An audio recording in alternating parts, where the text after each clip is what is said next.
melahirkan Sekolah Tinggi Teologi Baptis Papua yang disebut STT Baptis Papua yang berada di Kota Raja Luar. Sementara ini ada dua jurusan, yaitu jurusan teologi dan situasi dan kondisi Sekolah Tinggi Teologi Baptis Papua. Saya akan menjelaskan profil daripada STT Baptis Papua. Oleh sebab itu, mari ikuti bersama dengan sejarah singkat ini. STT Baptis Papua lahir dari keterbatasan. Sekarang punya program pasca sarjana. Pendirian Sekolah Tinggi Teologi Baptis Papua tak bisa dilepaskan dari lahirnya surat keputusan bersama SKB antara Menteri Agama dan Menteri Dalam Negeri Republik Indonesia No. 77 dan 79 tahun 1978. SKB itu dengan terang mengatur pembatasan misionaris asing di Indonesia. Papua, kala itu masih bernama Irian Jaya, kena getahnya, saat itu, ada kurang lebih 600 misionaris asing yang sedang menjalankan misi penginjilan di bumi Cendrawasih, terbanyak dari seluruh pulau di Indonesia. Rencana Tuhan selalu indah. Justru, dengan berlakunya SKB tersebut, para tokoh baptis kemudian mulai berpikir untuk mendirikan sebuah lembaga pendidikan teologi.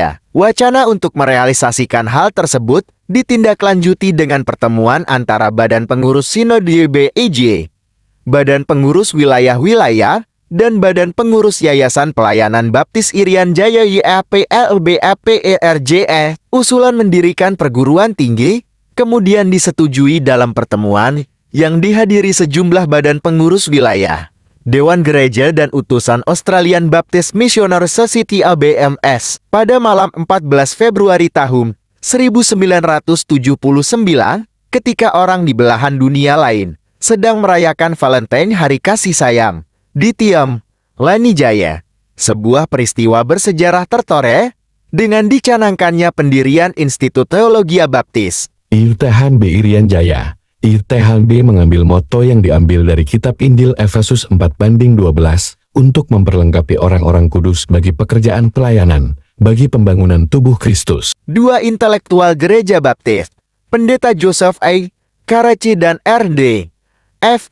Pangendahan, kemudian menyusun kurikulum sederhana dan anggaran dasar. Karachi yang juga ketua BPP YAPLBAPRJ didaulat menjadi rektor pertama ITHB sekaligus pengajar. Karteji dan Pangendahan dibantu oleh beberapa utusan Injil ABMS seperti Sharon Martin, David Groves, dan lain-lain. Belakangan nama David Groves diabadikan pada gedung perkuliahan. Di awal, program studi diberikan dalam bentuk program kilat crash program. Masa studi dirancang 6 tahun yang terdiri dari pelajaran teori 2 tahun, praktek pelayanan 2 tahun, dan 2 tahun terakhir untuk penyelesaian studi. Kurikulumnya disesuaikan dengan kebutuhan saat itu dengan menitik beratkan. Hingga akhir Juli tahun 1980, sebelum dipindahkan ke Jalan Jeruk Nipis, Kota Raja, Jayapura. Kampus baru di Jayapura dibangun sederhana dengan konsep ramah lingkungan. Inilah yang kemudian mengilhami julukan kampus hijau bagi STTB Papua. Tahun-tahun 1995, sekolah ini berganti nama menjadi Sekolah Tinggi Teologi Baptis STTB Papua.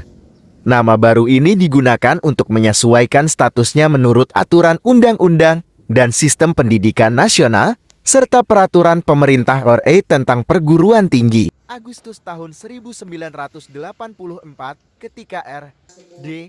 F. Pangendahan diangkat sebagai Ketua Institut Teologi Baptis Papua menggantikan Pendeta J.A. di prodi masing-masing. Dimulailah Jadi program ketua-ketua kelas secara bertanggung reguler jawab disesuaikan dengan untuk program mengumpulkan pendidikan absen di teori ruangan prodi pada yang ditetapkan hari oleh terakhir Direktorat ujian Jenderal setelah Pembinaan Masyarakat. ujian.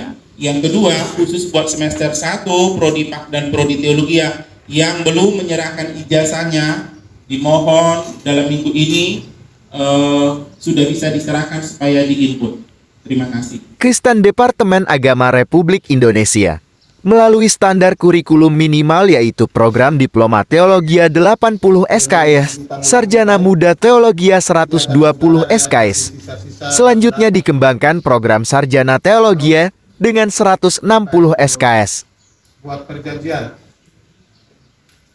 bahwa selama minggu ini saya bayar atau bagaimana begitu ya, karena tidak ada waktu lagi untuk pembayaran sisa-sisa yang ada tunggakan itu ya.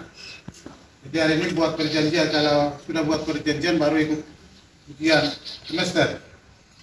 Kalau belum buat perjanjian nanti akan Anda tahu sendiri ya. Jadi